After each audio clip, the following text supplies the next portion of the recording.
Good morning students. आज हम पढ़ेंगे इलेक्ट्रोकेमिस्ट्री का topic variation of conductance, specific conductivity, equivalent and molar conductivity with dilution. मतलब कि क्या है, इसके अंदर डाइल्यूशन का इफेक्ट पढ़ना है हमने कंडक्टेंस के ऊपर, स्पेसिफिक कंडक्टिविटी के ऊपर, इक्विवेलेंट और मोलर कंडक्टिविटी के ऊपर क्या होता है। वन बाय वन हम सभी फैक्टर्स को स्टडी करेंगे। सबसे पहले मैं बता रही हूँ कंडक्टेंस के बारे में। आपने पहले पढ़ चुके हैं, डेफिनेशन बताई है। कंडक्टेंस कैसे बढ़ती है? Is of flow of ion से। मतलब जितने ज़्यादा आयन्स चलेंगे उतनी ज़्यादा कंडक्टेंस होगी। ये बात मैं आपको इसकी डेफिनेशन में बता चुकी हूँ। मान लो कोई भी इलेक्ट्रोलिटिक सॉल्यूशन है, हमें पता है उस सॉल्यूशन के अंदर क्या होते हैं, कैटायन और एनायन। कैटायन को मैं सी पॉजिटिव और एनायन को ए नेगेटिव से ले रही हूँ। अब क्या है, इसके अंदर जितने ज़्यादा आयन चलेंगे उतनी ज़्यादा क्या होगी, कंडक्टेंस होगी ना। अब हमने क्या पढ़ना है, इफेक्ट ऑफ डाइल्यूजन। डाइल्यूजन का इफेक्ट पढ़ना है। अगर मैं किसी चीज़ को डाइल्यूट करती हूँ तो उसका इफेक्ट क्या होगा। डाइल्यूशन का मतलब क्या होता है, ऊपर से पानी डाल देना, ऐड कर देना, इसकी कंसंट्रेशन को कम कर देना।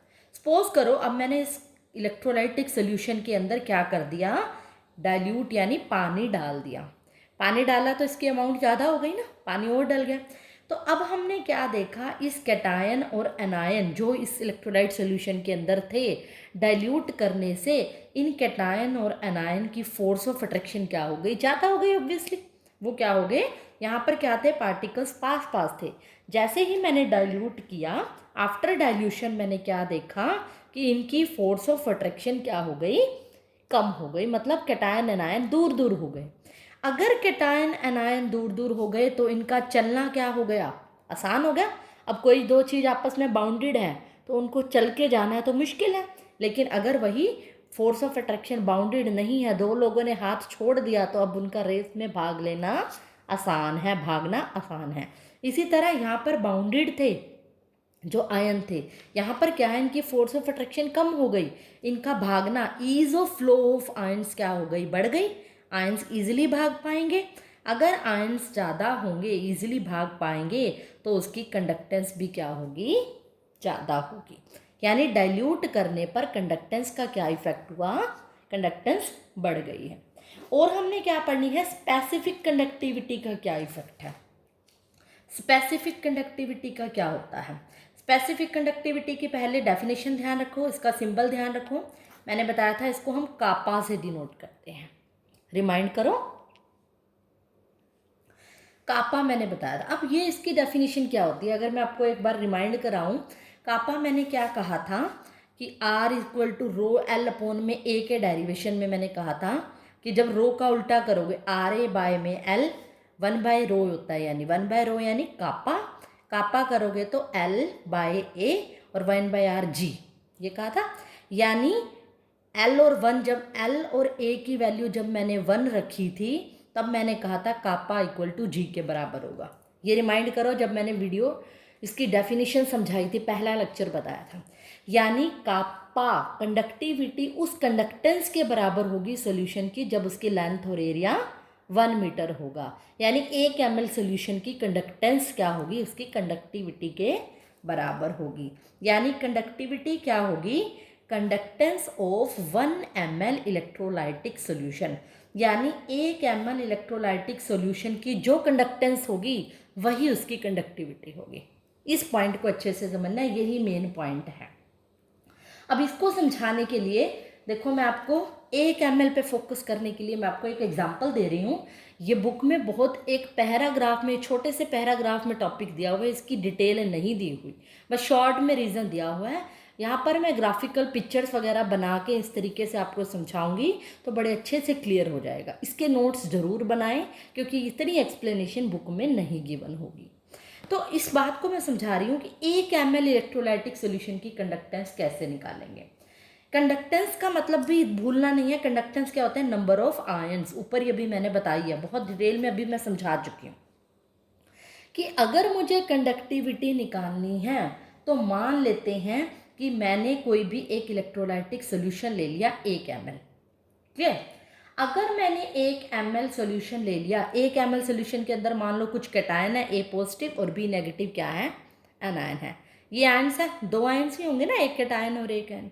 मतलब 1 ml सॉल्यूशन के अंदर क्या है, आयंस कितने हैं, नंबर ऑफ आयंस कितने होंगे, 2 ही होंगे, 2 होंगे। और नंबर ऑफ आयंस क्या होता है, कंडक्टेंस, बिल्कुल होता है ना, कंडक्टेंस होता है। अब हमने क्या देखना है कि अगर मान लो मैं इसका डाइल्यूशन कर दूं, डाइल्यूशन का मतलब इसके अंदर पानी और डाल दूं, 1 ml और डाल दिया। अब मान लो कि ये कितने हो गए, 1 से 1 डाइल्यूशन करने पर ज़्यादा हो जाएगा। अब ये कितने हो गए, 2 ml हो गया सॉल्यूशन। अगर 2 ml सॉल्यूशन हो गया, आयंस तो क्या रहेंगे, अब देखो मैंने आयंस निकालने हैं, नंबर ऑफ आयंस निकालने हैं इसके अंदर। मैं कह रही हूँ कि 1 ml सॉल्यूशन के अंदर आयंस कितने थे, आयंस कितने थे, 2 आयंस थे। यानी अगर मैंने डाइल्यूशन करा, डाइल्यूशन करने पर क्या हुआ, इसका वॉल्यूम बढ़ गया, लेकिन आयंस कितने रहेंगे, 2 ही रहेंगे, आयंस तो वही रहेंगे ना, कैटायन एनायन। यानी कि अब मैं ये कह रही हूँ 2 ml सॉल्यूशन के अंदर भी आयंस कितने हैं, 2। अगर मैं डाइल्यूशन करने के बाद की स्टेज देखती हूँ, देखो 2 ml सॉल्यूशन के अंदर आयंस कितने हैं, 2, एक कैटायन और एक एनायन। अगर डाइल्यूशन करने के अकॉर्डिंग 2 में 2 हैं, 1 ml में कितने होंगे, 2/2, यानी कि 1। इसके अकॉर्डिंग अगर मैं देखूं, आपने इसको नहीं देखना, ये तो मैं जनरल एग्जांपल लेके चल रही हूँ, क्योंकि मैंने डाइल्यूशन के केस बाद में किया ना, इसका डाइल्यूशन इफेक्ट मैं डाइल्यूशन का पढ़ रही हूँ। ये पॉइंट अच्छे से समझना कि मैंने डाइल्यूशन करा तो क्या देखा, 2 ml यानी सोल्यूशन बढ़ गया, उसके अंदर आयन कितने रहे, 2 ml सोल्यूशन के अंदर क्या है, 2 आयंस है। ये डाइल्यूशन का केस है, डाइल्यूशन करके मुझे पता चला अगर 2 ml में 2 आयन है, एक में कितने होंगे, 2/2 ही होएगा। 2/2 मतलब कितना आयंस है, कितना वॉल्यूम है, ये ऊपर आयंस है और ये वॉल्यूम है, तो कितने आ जाएंगे, 1। यानी 1 ml सोल्यूशन के अंदर आयंस कितने हो गए, 1 डाइल्यूशन करने पर। यानी कि मेरे आयंस कितने हो गए, घट गए। 2 ml में तो 2 हो गए, 1 में क्या हो गए, 1 हो गए। मैंने क्यों निकाला 1 ml का, क्योंकि यहाँ पर मुझे पता है कंडक्टिविटी की डेफिनेशन होती है 1 ml सॉल्यूशन का कंडक्टेंस निकालो। 1 ml की इसलिए मैंने निकाली है। अगर आयंस घट रहे हैं तो मुझे पता है कंडक्टेंस भी घटती है, क्योंकि मुझे पता है कि जो कंडक्टेंस होती है वो किसके डायरेक्टली प्रोपोर्शनल होती है, नंबर ऑफ आयंस के। ये मेन पॉइंट है, जिसको ये पॉइंट समझ में आ गया उसको कंडक्टिविटी समझ में आ जाएगा। मतलब अगर कंडक्टेंस बढ़ती है तो नंबर ऑफ आयंस बढ़ते हैं। आई बात समझ में। तो मैंने क्या कहा, डाइल्यूजन करने पर जब मैंने सॉल्यूशन को डाइल्यूट किया, डाइल्यूजन बढ़ा दी, तो मैंने देखा कि 1 ml सॉल्यूशन के अंदर आयन कितने हो गए, 1 आयन हो गया।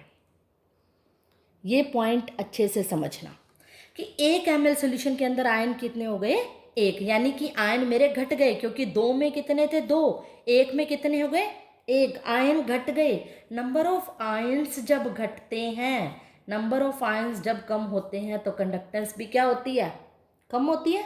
ये तो मेन डेफिनेशन ही है। और मैंने कहा है कंडक्टिविटी क्या होती है कि conductance of 1 ml electrolyte solution, 1 ml electrolyte solution की जो कंडक्टेंस होगी, अब 1 के अकॉर्डिंग यानी घटने पर है ना, 1 के अकॉर्डिंग कंडक्टेंस क्या हो गई, घट गई। अगर 1 ml सॉल्यूशन की कंडक्टेंस भी घट गई तो उसकी कंडक्टिविटी भी क्या होगी, घट जाएगी। इसके अंदर यही मेन पॉइंट है, इसको बड़े अच्छे से समझना। देखो मैं इसको पास करके अच्छे से समझा रही हूँ कि मैंने क्या कहा, डाइल्यूशन किया, डाइल्यूशन मैंने करने पर 2 ml सॉल्यूशन के देखे कि 2 आयंस थे, 2 ml सॉल्यूशन के क्या थे, 2 आयंस थे। अगर उस अकॉर्डिंग मैंने निकाला 2 ml के 2 आयन हैं, 1 ml के 2/2 यानी 1 आयन हो गया। डाइल्यूशन करने पर ml के आयन क्या हो गए, घट गए। और electrolytic solution of 1 ml electrolytic solution की जो कंडक्टेंस होती है वही कंडक्टिविटी होती है। 1 ml इलेक्ट्रोलिटिक सॉल्यूशन का कंडक्टेंस अगर घट गई, क्यों घट गई, क्योंकि उसके आयन घट गए, तो उसकी कंडक्टिविटी क्या हो जाएगी, घट जाएगी। इसीलिए मैंने क्या कहा कि डाइल्यूजन करने पर कंडक्टिविटी क्या होती है, कम होती है, यानी कि स्पेसिफिक कंडक्टिविटी के ऊपर क्या इफेक्ट हो रहा है, हमें क्या देखा कि घट रही है। तो इसमें हमें पता चल गया कि कंडक्टिविटी घट रही है डाइल्यूशन करने पर, इंक्रीज होने पर। दूसरा इफेक्ट ये था।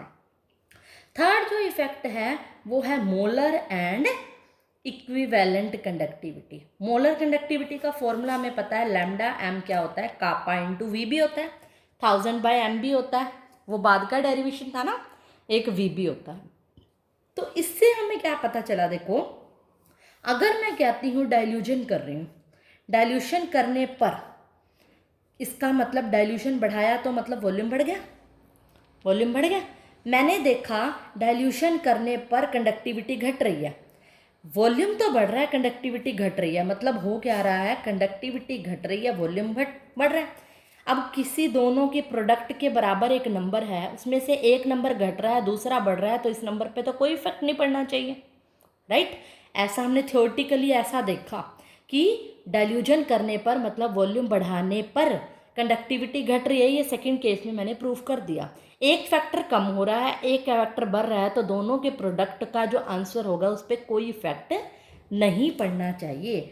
बट एक्सपेरिमेंटली ऐसा देखा गया, ये एक्सपेरिमेंटली है, ये वर्ड ध्यान से सुनना, एक्सपेरिमेंटली ऐसा देखा गया कि वॉल्यूम का जो बढ़ने का जो फैक्टर था वो इफेक्ट ज़्यादा कर रहा था। जब हमें एक्सपेरिमेंटली डाटा उठाए कंडक्टिविटी के, तब हमने देखा क्या, एक्सपेरिमेंटली जब वर्ड आ गया तो आपको किसी प्रूफ की ज़रूरत नहीं है, एक्सपेरिमेंटली लिख दोगे सीधा कि वॉल्यूम का बढ़ने वाला जो फैक्टर था वो इफेक्टिव था, कि यानी वॉल्यूम अगर बढ़ेगा तो इफेक्ट इसके ऊपर ज़्यादा पड़ेगा, यानी इसके घटने का इफेक्ट ज़्यादा नहीं था। मान लो 2 × 8 अगर इसकी प्रोडक्ट 16 है तो ये इफेक्ट कोई खास नहीं है, ये कम है, इसको हम थोड़ा सा घटा भी देंगे तो इसका फैक्टर ज़्यादा नहीं है, लेकिन इसका इफेक्ट क्या है, ज़्यादा है, क्योंकि एक्सपेरिमेंटली ऐसा देखा गया वॉल्यूम के बढ़ने का जो इफेक्ट था वो इफेक्टिव देखा गया। तो इसका मतलब अगर मैं वॉल्यूम बढ़ाऊंगी इस फॉर्मूले के अकॉर्डिंग, वॉल्यूम बढ़ाना, वॉल्यूम ज़्यादा होगा तो मोलर कंडक्टिविटी भी क्या होगी, ज़्यादा होगी। तो इस बात में कंफ्यूज होने की जरूरत नहीं है, जब एक्सपेरिमेंटली आ जाए तो सारे रीज़न फेल है, कुछ रीज़न की जरूरत नहीं है, ये अपने आप में रीज़न एक्सपेरिमेंटली, हमने एक्सपेरिमेंटली ऐसा देखा गया कि वॉल्यूम का जो फैक्टर था वो फैक्ट ज़्यादा था। ये हमें पता है इस फॉर्मूले के according volume is directly proportional to lambda m, volume बढ़ेगा तो मोलर कंडक्टिविटी भी बढ़ेगी। सिमिलरली इक्विवेलेंट कंडक्टिविटी का फॉर्मूला भी तो यही होता है, कापा इंटू वी, यही होता है, उसमें नॉर्मेलिटी हो जाता है 1000 बाय में नॉर्मल, बट यहाँ नॉर्मेलिटी मोलैरिटी तो लेने की जरूरत नहीं है, वॉल्यूम का केस है, तो यहाँ भी लैम्डा इक्विवेलेंट वॉल्यूम के डायरेक्टली प्रोपोर्शन है। तो वॉल्यूम बढ़ेगा, वॉल्यूम बढ़ना मतलब डाइल्यूशन होना, किसी चीज़ को डाइल्यूट करते हो तो उसका वॉल्यूम तो बढ़ता ही है, यानी डाइल्यूट करोगे तो लैम्डा इक्विवेलेंट भी बढ़ेगी। तो हमने क्या देखा, molar conductivity lambda m and equivalent conductivity बढ़ती हैं डाइल्यूशन के साथ, ये हमारा लास्ट फैक्टर था। तो इसका फटाफट से क्या करो, आप स्क्रीनशॉट लो, नोट्स बनाओ, ताकि आपको ये पॉइंट्स क्लियर हो जाएं, बुक में इतनी डिटेल नहीं दी हुई। अगर फिर भी आपको समझ ना आए तो इस वीडियो को बार बार देखना, कोई बहुत ज़्यादा मुश्किल टॉपिक नहीं है। अगला लेक्चर समझना है तो इसको समझना जरूरी है। अगला आपके बुक में स्ट्रॉन्ग और वीक इलेक्ट्रोलाइट की मोलर कंडक्टिविटी का कंसंट्रेशन के साथ वेरिएशन दी हुई है विद ग्राफ, वो ग्राफ वाला टॉपिक मैं बाद में कराऊंगी अगली वीडियो में। उसके लिए आपको पहले ये कंसेप्ट क्लियर होने चाहिए। तो कंडक्टेंस, कंडक्टिविटी क्या होता है, सबसे ज़्यादा मेन पॉइंट कंडक्टिविटी है, क्योंकि 1 ml की, इस पॉइंट को अच्छे से समझना। नहीं आए तो मेरी वीडियो को पॉज करके दोबारा समझना, उसको अंडरस्टैंड करना। अगर फिर भी कोई प्रॉब्लम है तो आप मुझे किसी भी टाइम कॉल कर सकते हो। तो आई होप आपको वीडियो पसंद होगी। जाने से पहले लाइक, शेयर और सब्सक्राइब करना ना भूलें। That's all for today.